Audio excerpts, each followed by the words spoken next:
जय हिंद।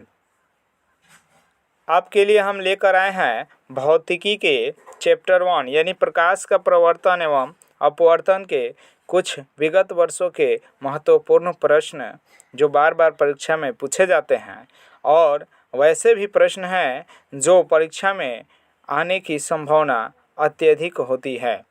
चलिए देर न करते हुए हम शुरू करते हैं आज का पहला प्रश्न। तो देखिए, आज के ये जो पहला प्रश्न है कह रहा है कि किस दर्पण के फोकस दूरी ऋणात्मक होती है। तो देखिए, फोकस दूरी जो होता है ऋणात्मक का बात जब भी कहेगा तो अवतल दर्पण में हो जाएगा। अब देखिए कैसे अवतल दर्पण में होगा। तो ये रहा हमारा अवतल दर्पण। तो अवतल दर्पण ये हुआ, देखिए यहाँ से ये मुख्य अक्ष है, चाहे प्रधान अक्ष कहिए इसको, और यहाँ पर देखिए अगर ये फोकस होता है तो देखिए अगर हम इसको शून्य मानते हैं तो इधर वाले जो होते हैं माइनस होते हैं और इधर प्लस होते हैं। इससे आपको साफ साफ दिख रहा है कि ये जो अवतल दर्पण है इसका फोकस दूरी क्या होगा, तो ऋणात्मक होगा। चलिए नेक्स्ट हम लोग प्रश्न देखते हैं। कह रहा है कौन सा लेंस अपसारी लेंस भी कहा जाता है, यानी किस लेंस का दूसरा नाम अपसारी लेंस भी होता है। तो देखिए अपसारी लेंस में याद रखिएगा कि कोई भी प्रकाश की किरण एक बिंदु से निकलकर चारों तरफ क्या हो जाए, फैल जाए, चारों तरफ फैल जाए। तो देखिए हम आपके लिए एक बनाते हैं चित्र। अगर यहाँ पर लेंस की बात किया जाए तो लेंस एक यहाँ पर ये जो लेंस हो गया ये क्या हो गया, तो अवतल लेंस हो गया। ये कैसा लेंस हो गया जी, अवतल लेंस हो गया। यहाँ पर ये देखिए प्रकाशीय केंद्र से होते हुए गुजरेगा। तो यहाँ पर अगर कोई भी अगर प्रकाश की किरण जाएगा तो यहाँ पर जाने के बाद इस तरह से, यानी जिधर चौड़ा होता है उधर की ओर अपवर्तित हो जाएगा। तो यहाँ पर जैसे ही जाएगा इस तरह से घूमेगा, देखिए। और ये क्या हो गया जी, एक बिंदु से अगर मान लीजिए कि निकलता है तो चारों ओर क्या हो जा रहा है जी, तो फैल जा रहा है, कह रहा है फैल जा रहा है। तो इसलिए हम क्या कहेंगे जी, अपसारी लेंस जब भी कहेंगे तो अवतल लेंस को कहेंगे। क्या कहेंगे, अवतल लेंस हमारा आंसर सही हो जाएगा। चलिए नेक्स्ट हम लोग समझते हैं। ये कह रहा है कि विशालक शीशा या इसको मैग्नीफाइंग ग्लास कहते हैं, ये कौन होता है। तो याद रखिएगा ये वैसे लेंस के बारे में कह रहा है जो बड़ा प्रतिबिंब बना दे किसी वस्तु का। तो बड़ा प्रतिबिंब कौन बनाता है जी, तो उत्तल लेंस बनाता है। इसीलिए सही जवाब क्या हो जाएगा जी, तो उत्तल हो जाएगा, उत्तल लेंस हो जाएगा। चलिए नेक्स्ट प्रश्न है, करें अवतल दर्पण के सामने वस्तु को कहाँ रखा जाए ताकि प्रतिबिंब उल्टा, वास्तविक और समान आकार के बनाए। तो हमेशा आप याद रखिएगा वस्तु को अगर हम वक्रता केंद्र पर रखें तो उसका जो प्रतिबिंब बनेगा वक्रता केंद्र पर ही बनता है और वस्तु के बराबर बनता है और उल्टा बनता है। ये देखिए आपको हम बता दें कि यहाँ पर इस तरह से अगर ये दर्पण हो गया, ये दर्पण नहीं, यहाँ पर देखिए ये अगर दर्पण हो गया ये, और यहाँ पर देखिए ये आपका C हो गया, ये आपका F हो गया। अगर यहाँ पर किसी वस्तु को रखा जाए तो ये इस तरह से आएगा और ये इस तरह से, और फिर अगर इस तरह से आया तो फिर इधर से गुजरेगा, यानी कि यहीं पर प्रतिबिंब बनाएगा, यानी कि C पर। तो आपको पता हो गया ये क्या हो गया, वक्रता केंद्र हमारा आंसर हो जाएगा। चलिए नेक्स्ट सवाल है, कह रहा है कि समतल दर्पण की फोकस दूरी होती है। तो देखिए समतल दर्पण की जो फोकस दूरी होती है ये अनंत होती है। अब आपको देखिए कि कैसे अनंत होगी। तो देखिए समतल दर्पण का किसी भी दर्पण में अगर फोकस दूरी निकालना हो तो एक सूत्र आप लोग पढ़े होंगे कि F बराबर R/2। देखिए समतल दर्पण का जो R होता है वो अनंत होता है। क्या होता है जी, अनंत होता है। तो अनंत में किसी भी संख्या से भाग देंगे तो क्या आ जाएगा जी, अनंत आ जाएगा। इसलिए हमारा आंसर जो होगा अनंत हो जाएगा। चलिए नेक्स्ट सवाल हम लोग देखते हैं कि अवतल लेंस का आवर्धन बराबर होता है। अवतल लेंस का जो आवर्धन होता है वो बराबर होता है।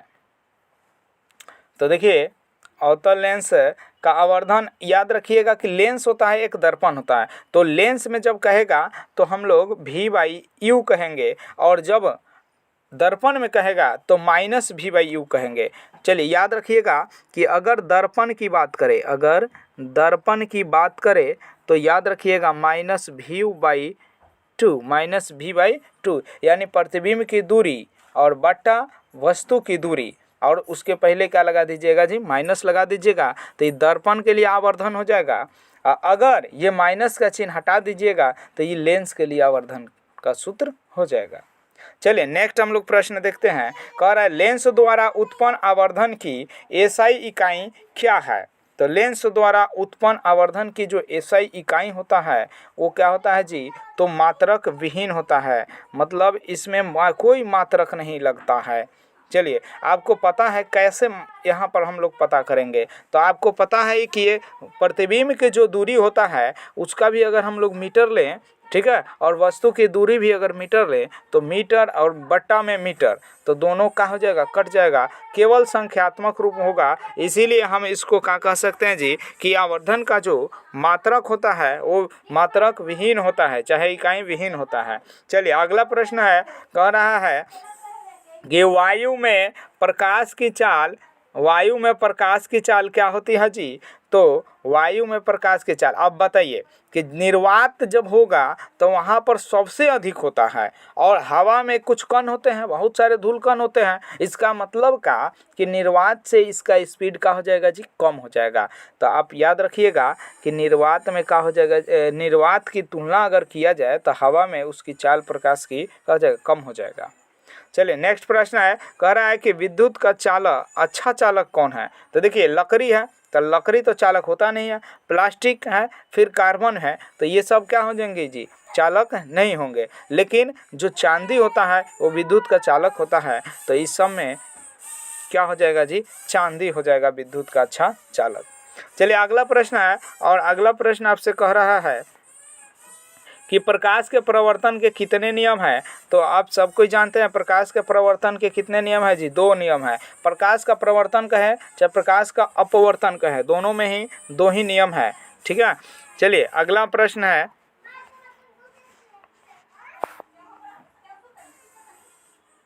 अगला प्रश्न आपका दिया हुआ है, कह रहा है दर्पण का सूत्र है। तो याद रखिएगा दर्पण सूत्र कहे तो 1/v प्लस 1/u बराबर 1/f होता है। लेकिन यही बात अगर लेंस में कह दे तो ये वाला जो होगा आपका लेंस के लिए ये हो जाएगा, ये किसके लिए हो जाएगा जी, तो लेंस के लिए हो जाएगा।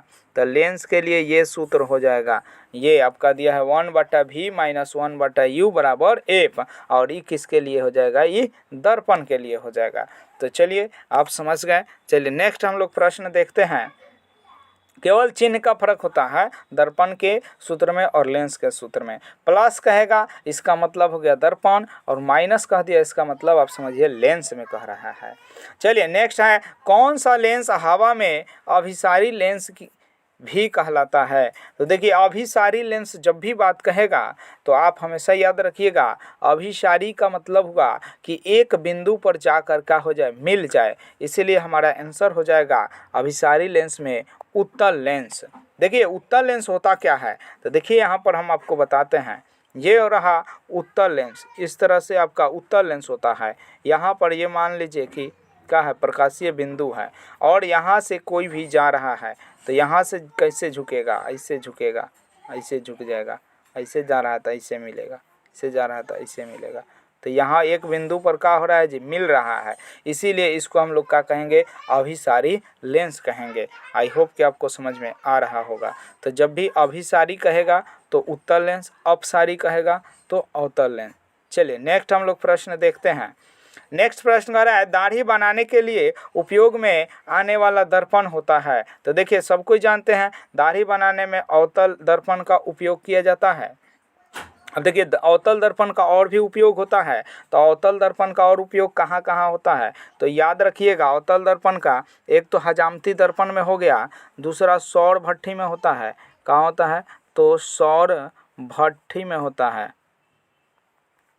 सौर भट्ठी में होगा, ठीक है। तीसरा चिकित्सीय टॉर्च के रूप में होता है, डॉक्टर लोग करते हैं, यानी चिकित्सक लोग करते हैं, चिकित्सक लोग करते हैं, चिकित्सक के डॉक्टर लोग टॉर्च के रूप में करते हैं। किसके रूप में करते हैं जी, टॉर्च के रूप में करते हैं, सौर भट्ठी में होता है।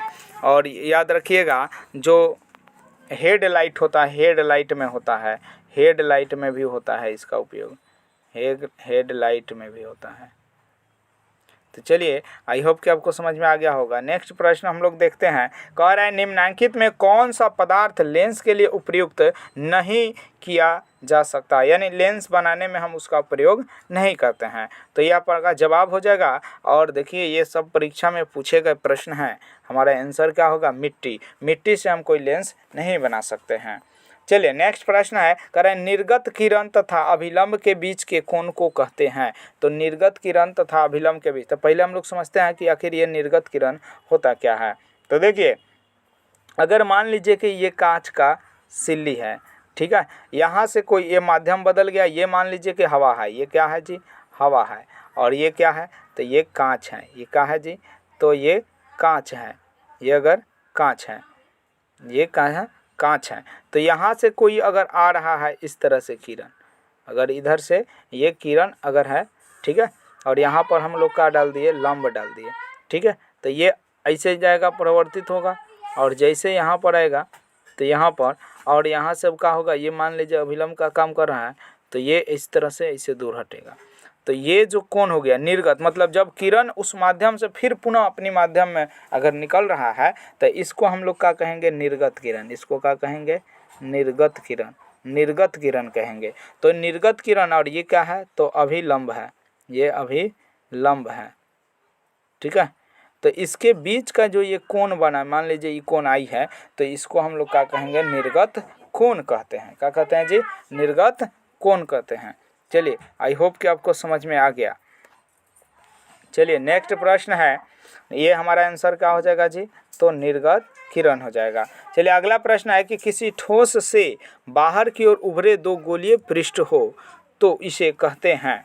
तो देखिए, अगर कोई ठोस हो और इससे अगर बाहर की ओर निकला हुआ दो कहो उभरे हुए गोलीय पृष्ठ हो, तो इसे हम उत्तल लेंस कहेंगे। क्या कहेंगे जी? उत्तल लेंस कहेंगे। ये उत्तल लेंस इस तरह से, ये देख लो, ये क्या हो गया? बाहर की ओर दोनों उभरा हुआ है, ये, तो इसको हम लोग क्या कहेंगे? ये उत्तल लेंस कहेंगे। चलिए, नेक्स्ट हम लोग प्रश्न देखते हैं।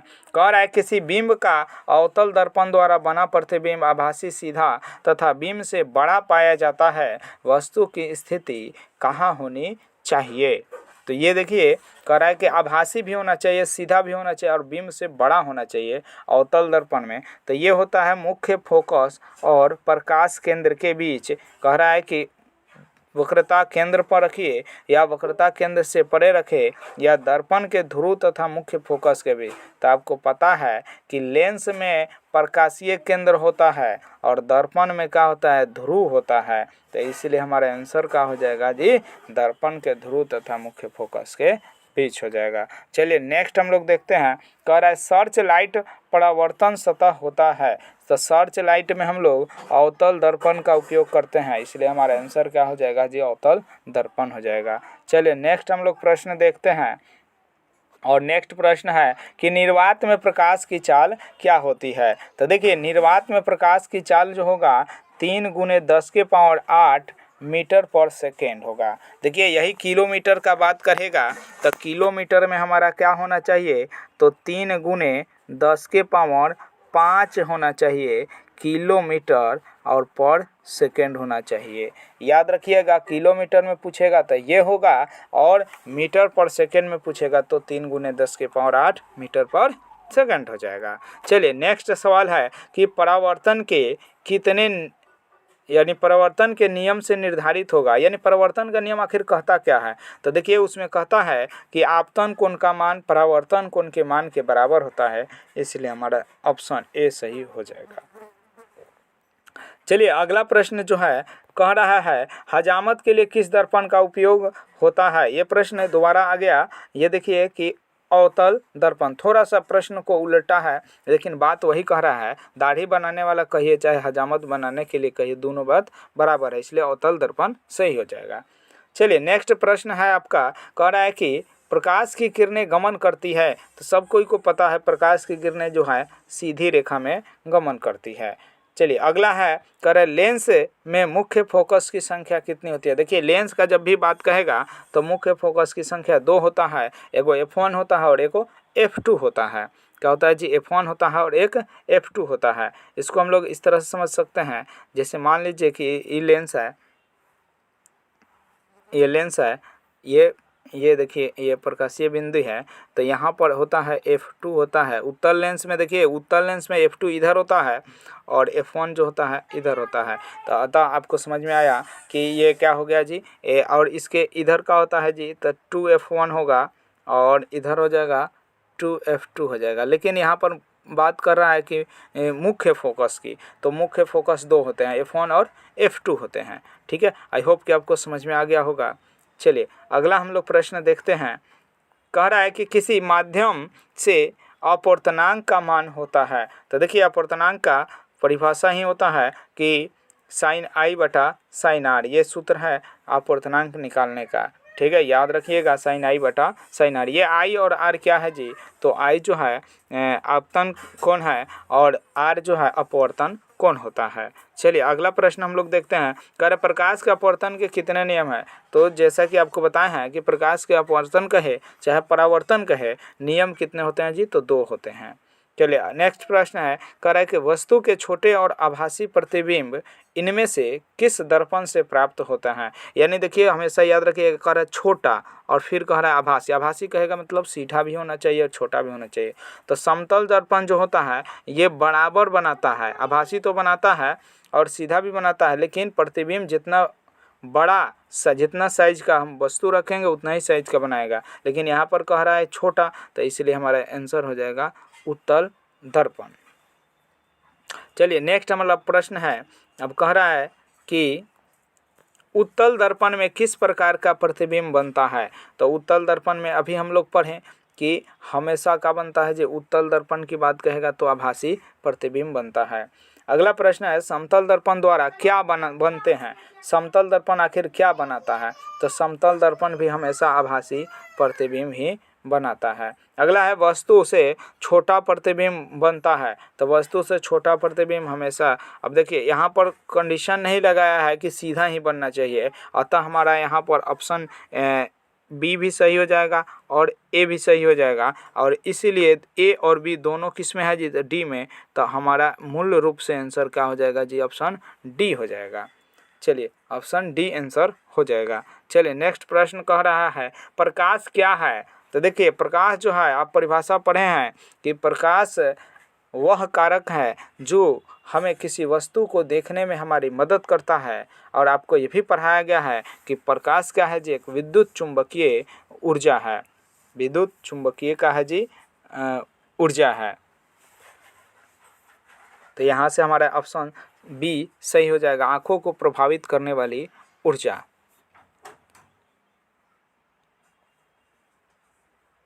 प्रकाश ऊर्जा का रूप है और एक विद्युत चुंबकीय तरंग भी होता है। ठीक है, चलिए अगला प्रश्न हम लोग समझते हैं। कह रहा है, जिस दर्पण में प्रतिबिंब सीधा और आकार में वस्तु के बराबर हो वह दर्पण है।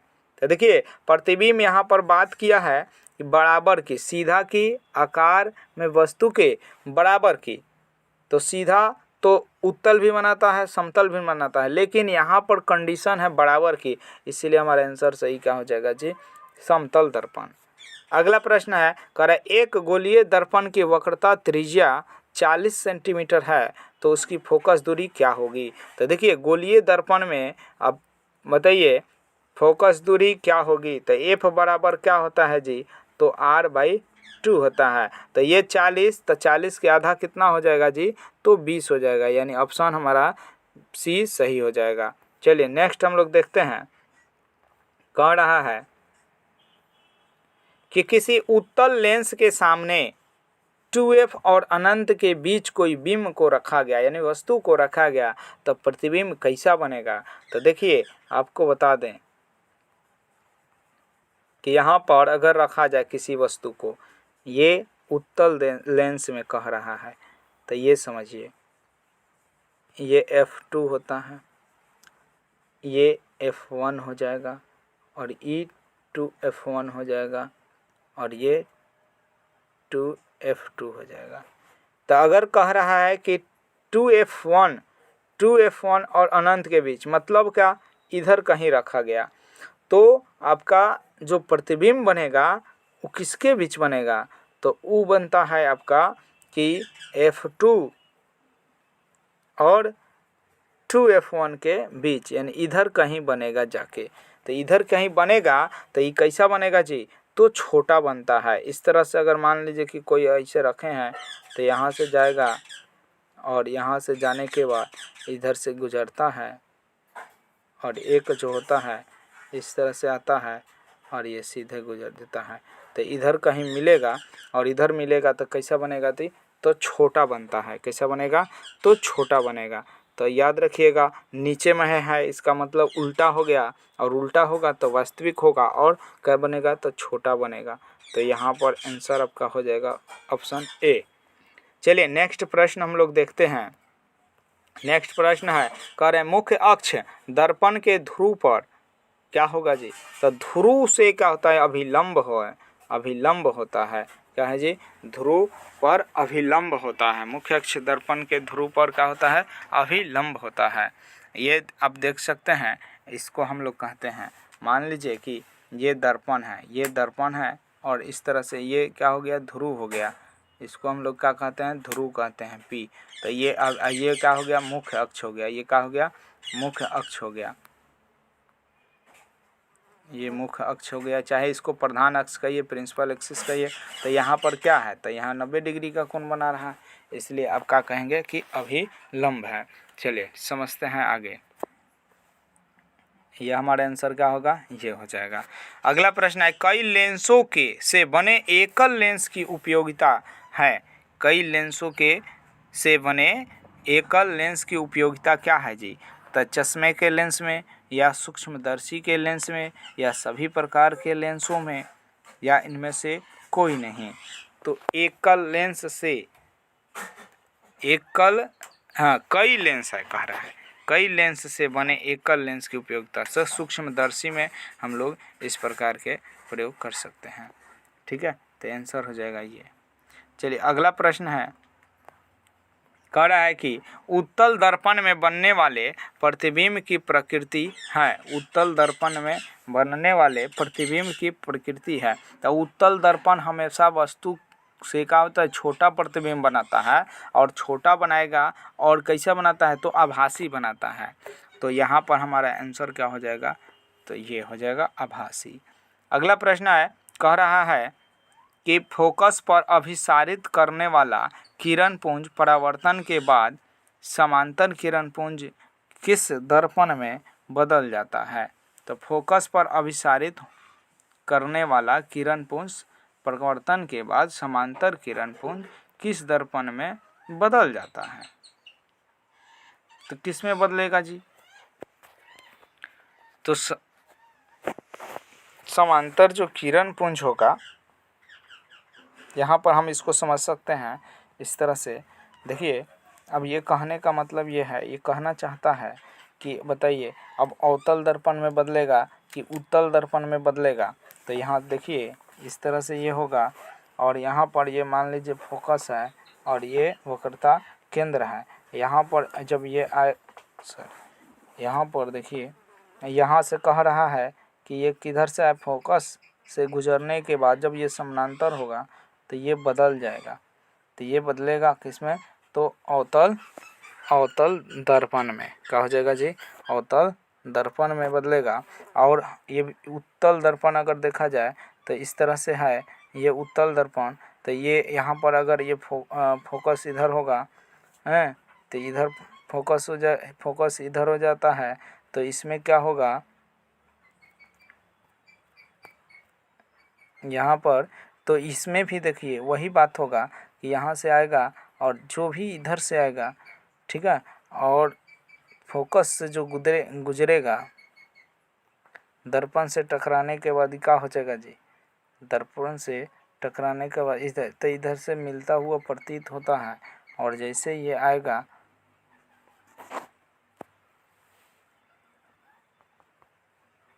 यानी आपका आंसर जो होगा वो क्या हो जाएगा जी, तो उत्तल और अवतल दोनों, यानी कि सी हो जाएगा। ऑप्शन क्या हो जाएगा? सी आंसर हो जाएगा।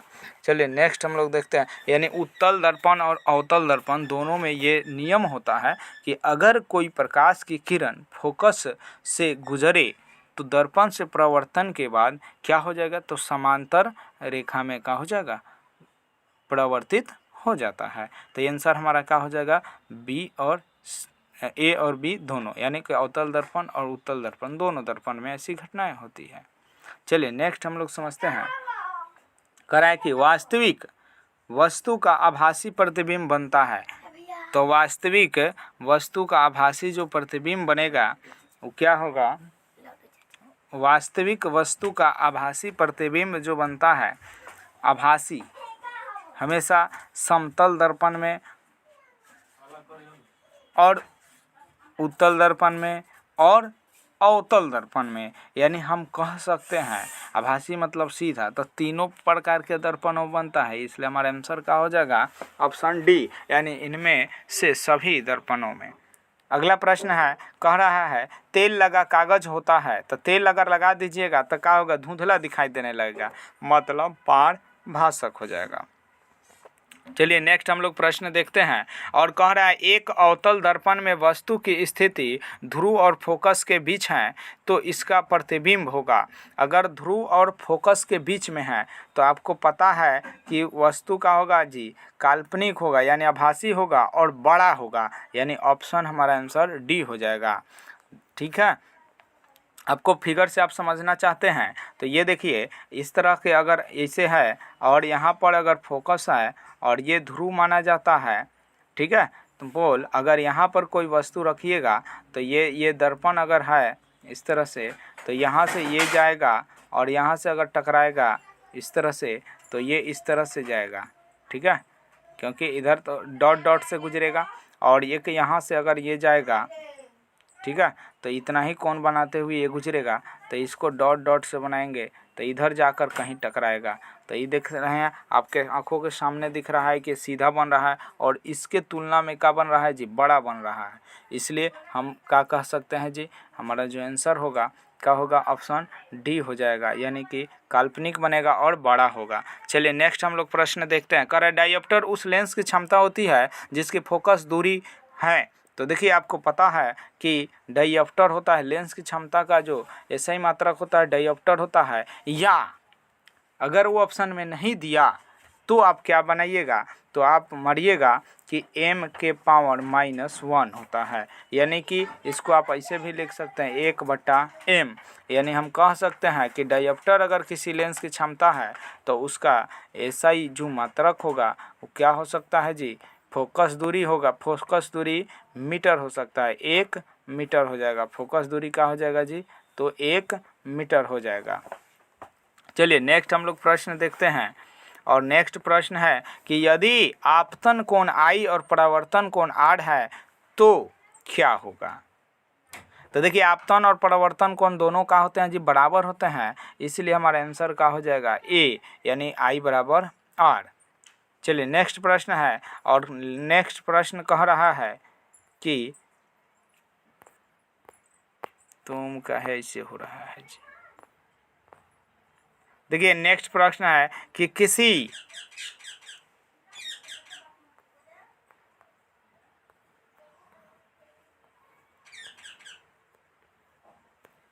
देखिए इसका ऑप्शन कट गया है, चलिए इसको हम बता देते हैं। प्रश्न समझ लीजिए उसके बाद समझिएगा। कह रहा है कि किसी f मीटर के फोकस fm के फोकस दूरी की लेंस की क्षमता क्या होगी? तो आपको पता है कि लेंस के क्षमता का सूत्र होता है P बराबर 1/f, और यहाँ पर f के जगह पर क्या दिया है? fm, तो इसीलिए हमारा आंसर भी क्या हो जाएगा? 1/fm। चलिए यही हमारा आंसर हो जाएगा। अगले टॉपिक में आज के लिए इतना ही। अगले टॉपिक में हम लोग नेक्स्ट पढ़ेंगे, इसी का कुछ पार्ट अभी बच गया है, इसको हम अगले टॉपिक में अगले वीडियो में हम लोग देखेंगे। तब तक